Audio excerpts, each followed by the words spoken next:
Dans cette expérience, je me suis senti en sécurité et j'ai réussi à m'abandonner complètement dans une douceur infinie.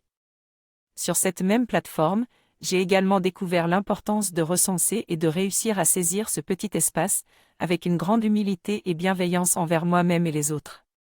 J'ai réalisé que l'expérience est plus importante que le savoir ou les croyances et que l'objectif est de développer ma propre capacité à me connaître moi-même. Il est difficile d'accompagner quelqu'un sur son chemin personnel car chacun a sa propre histoire et croyances, mais nous sommes tous dans le même bateau de la vie. Tout n'est que notre propre concept et notre façon de croire que la vie existe de telle ou telle manière. Il est important de ne pas s'identifier au personnage, mais de se concentrer sur la conscience de soi, qui est plus forte que tout le reste.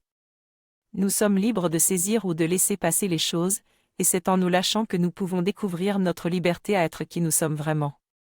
Je suis touchée de voir que nous prenons le temps de reconnaître la beauté des connexions que nous avons ici, malgré la distance physique.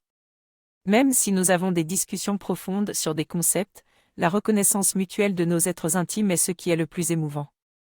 Nous pouvons expérimenter ce toucher même à travers une plateforme en ligne, et je ressens un profond sentiment de gratitude pour ces moments d'intimité partagés.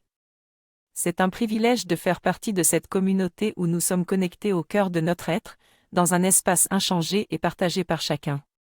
Parfois, dans nos vies personnelles, nous cherchons à l'extérieur de nous-mêmes pour trouver notre place et notre but, mais c'est en laissant le mouvement de la vie émerger d'ici que nous trouvons la beauté et la liberté de notre propre être.